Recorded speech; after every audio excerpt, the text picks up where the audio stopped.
This video is brought to you by Ground News. Stick around to hear more about the special offer they are providing to the entire Upper Echelon community. Alright, without beating around the bush, I spend a great deal of time on this channel talking about the dangers of artificial intelligence. I've talked about degradation of trust, job losses, copyright issues, even the general premise of misinformation, as much as that word itself is often misused. My opinion is that building something which requires more of itself to try and prevent societal damage is a very obvious downward spiral. But for today's video, I want to provide actual concrete numbers because a lot of people are disinclined to simply take my word for it, given the sort of novel situation that we're in, where no one legitimately knows for a fact what's really going to happen. Sure, we all have guesses, but it's very difficult to win people over with a philosophical perspective right now. So today I want to focus on the more tangible side of things with raw numbers demonstrating just how far and how fast the danger curve is now accelerating. I'll start with this because I think it's relatable and also serves the purpose of establishing foundation.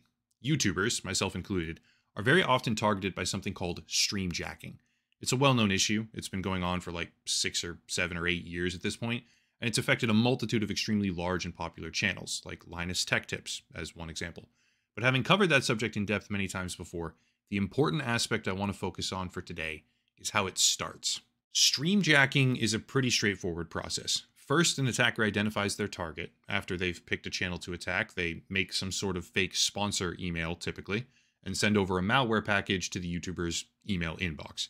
After that, if the person mistakenly clicks on the infected payload, they take over the channel by copying the target's browser instance, including all of their cookies, which bypasses various different login security measures, like two-factor authentication, and then they strip the channel down, delete everything, and turn it into some sort of crypto scam livestream. It happens a lot, by the way, but the thing that I want to focus on is how it starts. The process of picking a target and then crafting a personalized email that the target might actually interact with or click on or download something is called spear phishing. And if my goal is to raise awareness about the disproportionate risks involved with current generation AI programs, spear phishing is probably the perfect place to start. Bit of a tangent here.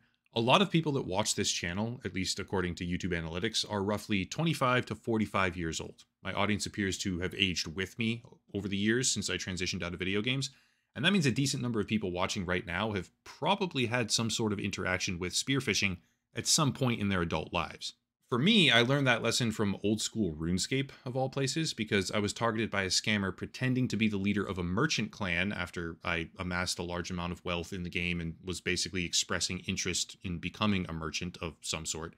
And after I followed a link that he sent me, which supposedly led to the Jagex forums, spoiler, it didn't, it was a custom-made imposter website, I entered all of my credentials and had everything in my entire RuneScape account stolen. Looking back afterwards, it's actually kind of a perfect way for me to have learned that lesson because there was no actual financial damage to me, but the psychological impact made me extremely careful going forward.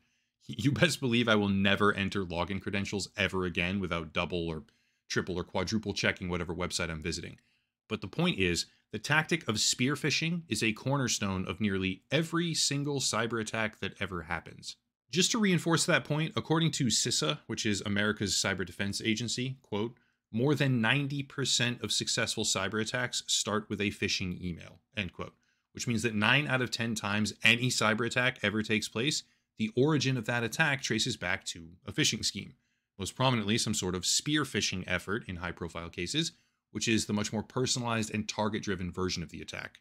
Well, understanding how integral the concept of spear phishing really is to the world of cybersecurity, I want to highlight a mid-year report from /Next, which is an AI-based email security firm, that came out in 2024. There's a bunch here focusing on the impacts of generative AI when it comes to email or SMS security, but the part that matters goes like this, quote, this half-year report urgently underscores the evolving landscape since the last State of Phishing report, with certain trends escalating at an alarming rate. In the past 6 months, /Next Threat Labs witnessed a staggering 341% surge in malicious emails, catapulting the 12-month increase to a daunting 856%. Since the advent of ChatGPT in late 2022, the number of malicious emails has skyrocketed by 4,151%, end quote. That is massive. Since the launch of ChatGPT, at least according to this security firm's findings, the number of malicious emails in general has gone up by over 4,000%, which is a 40x multiple in just the past 2 years. Hopefully everyone can start to see the problem here, but before anyone settles into some sort of conclusion from that, it gets quite a bit worse from there, which I'll talk about after the sponsor. The internet, broadly speaking, is rapidly filling up with echo chambers. Some are big, some are small, but the gist of it is that people are more and more surrounded by like-minded opinions with zero effort to break free from that, because being surrounded by mindless agreement is comfortable. That's where today's video sponsor comes into play, Ground News, but I also think that the value of this service is worth explaining in more detail. Ground News is a media aggregate service which notably attempts to cut through bias and provide as much information as possible to the readers. It works by gathering everything in one place, as well as marking key information like corporate ownership, allowing you to compare article headlines and overall content between different outlets.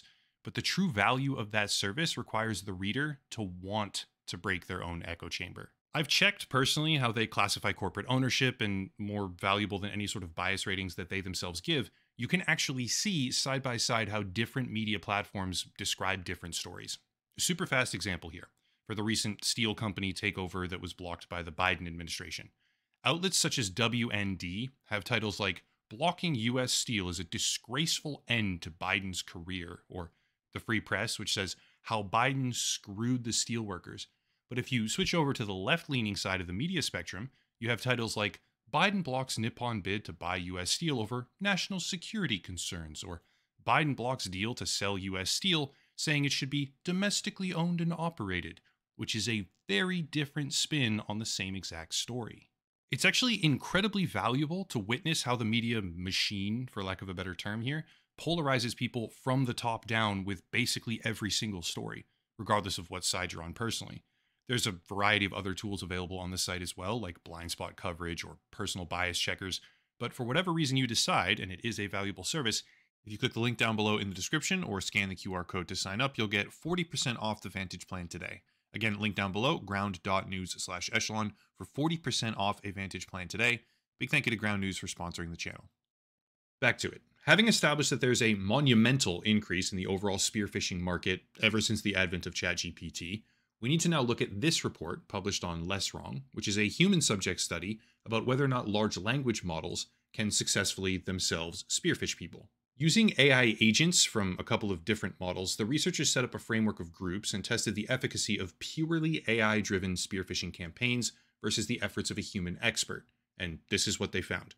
According to these results, fully automated AI spearphishing campaigns, which in this case means a customized approach uniquely targeted to each potential individual victim based on their online profile, fully automated campaigns had an identical click rate compared to the spearphishing emails crafted by a human expert, which means that generative AI models are currently now capable of running entirely automated spearphishing campaigns 24 hours a day, 7 days a week, at the same level as a human expert.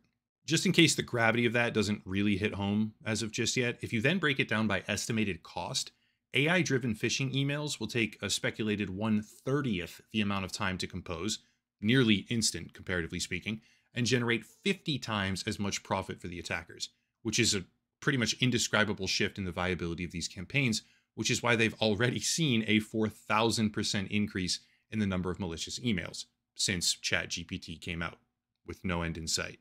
One of the current barriers in place, just to switch gears now for a minute, when it comes to a successful spearphishing campaign, as small as that barrier even truly is, would be time. In order for a criminal to increase their chances of infiltrating your system, they need you to read the email and potentially trust it, which requires more than just a copy-pasted scam with terrible grammar. Everybody knows the Nigerian prince type emails or the "excuse me, sir or madam, you have $1 million inheritance to claim" type shit. Everybody gets those, mostly to their spam folder, right? But the only thing separating all of those emails that fill up your spam folder from what they are now compared to a 50-50 custom crafted, semi-believable and extremely dangerous attack vector that could work is time and research. Well, automating the process of email phishing with an AI that can scrape social media and conduct its own research on individual targets turns your entire spam folder into a gauntlet of potentially believable business opportunities or social connections, which completely reverses the time constraint paradigm, now forcing you to spend time sorting through what can and can't be trusted, instead of forcing the attacker to spend the time crafting it. Does that make sense? Right now, at least generally speaking for an average person, the onus is on the attacker to spend their time and effort finding victims. But if the trend continues, the onus will flip, landing on the average person requiring that they stop themselves from becoming a victim. That may seem like a very similar thing, I get it, but it's not. Rather than a small number of attackers spending their limited amounts of time crafting emails with the highest potential yield, targeting large companies or influencers or celebrities or whatever, anyone with access to a cheap AI subscription and a few agent credits can send out hundreds, more like thousands or tens of thousands of emails with a comparable success rate to what they would achieve if they were not only to snap their fingers and become a social engineering expert overnight, but also spend weeks of their time researching and writing those emails. There's actually a lot of secondary impacts to all this as well that most people might not ever really think about. Consider this. Because of the way that AI operates online, the common societal norm of having multiple public social media profiles would actually be extremely helpful in the production of these phishing emails. If your entire career and social life and vacations and family events and everything, etc., is all public online, an AI which is given access to your name alone can realistically make something very easily that's custom crafted to you. A skilled human could do it too, by the way, and they are doing it, but the AI can do it in seconds as opposed to hours or days, with the same success rate as an expert, which is where the danger comes from. Social engineering has always been scary, as well as difficult to fight back against. It's an ongoing problem, especially when it gets used against you. Not to mention the fact that the current framework of carelessly public online existence only serves to make it easier and easier. But now imagine that social engineering, because that's what we're really talking about here with the production of sophisticated phishing emails, that's the process. Now imagine that malicious social engineering is instant, effectively free, and available to everyone, thus eliminating any barrier of entry that would previously have served as a warning sign. It's an extremely rudimentary example here, but think about how many emails get ruled out, right, that you just toss away into the trash bin or just never consider, right? You throw them out because of bad grammar. It's not a small number, and that's also an extremely easy thing to fix, but the laziness of your average email phisher puts them in a position where quantity over quality is much more profitable. Picture two sliders right now, quality and then quantity, where if one goes up, the other one necessarily goes down. That's how it used to be. But now, in the modern day and age, AI systems like the ones that we're discussing in today's research paper completely remove the quality slider. Instead of one going up and the other one going down, there's just one slider now. You have consistent high quality with as much quantity as you would like, which, when I really sit down and think about it, feels like the most immediate and pressing issue with generative AI that average people are probably facing. That kind of development, by the way, increases the cost of risk associated with current online user behavior. It doesn't increase the cost from an immediate financial perspective, although it could, because if you get phished and lose all your life savings or your income stream, it absolutely has a financial impact. But the more common effect would be increasing the general cost associated with having tons of social media activity or public activity of any kind, because all of that activity makes it infinitely easier to target you for AI programs that are now on par with a human expert when it comes to malicious social engineering.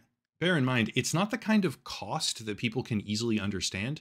I tried to explain this recently in person about how the dangers of AI are integrated down to our very lifestyle, but hopefully a scripted video does it a lot better, because when I talk about how AI is dangerous, I'm talking about things like this. I'm talking about how the sophistication and profitability of spear phishing, which is already the basis for 90% of all cyber attacks, is going parabolic, with multi-1,000% increases in just a couple years.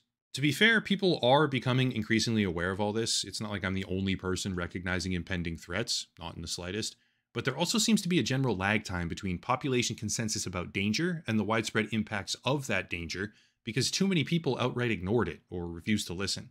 It feels like AI in general is pretty heavily surrounded right now by the type of people that are choosing to ignore the problems, or justifying to everyone possible how the problems don't actually matter because more of the AI will fix it all. But from my perspective, one of the most integral barriers to widespread user harm is getting torn down faster than anything or anyone is able to rebuild it right now. Ultimately, you can call me a doomer, but I also have a bit of a unique perspective here as a sort of canary in the coal mine on this, because I am a YouTuber who receives a pretty massive number of emails from the public on a daily basis. The rise of sophisticated phishing, I can personally attest to this, is happening. And I think it's a good warning to have out there, because no one really suffers by being just a little bit more careful with their inbox. On the contrary, it can drastically help someone by avoiding serious issues. But people that don't increase their skepticism of the online world right now in the wake of commercialized AI models, those people are becoming very juicy targets, and the consequences could be pretty severe for them. That's it. If you want to support the channel, check out the links down below. The video sponsor, of course, Ground News, locals and Patreon, channel memberships, etc., special deals, and more. But I'll cut it there and stop rambling. As always, thank you all for watching, question everything, and have a nice night.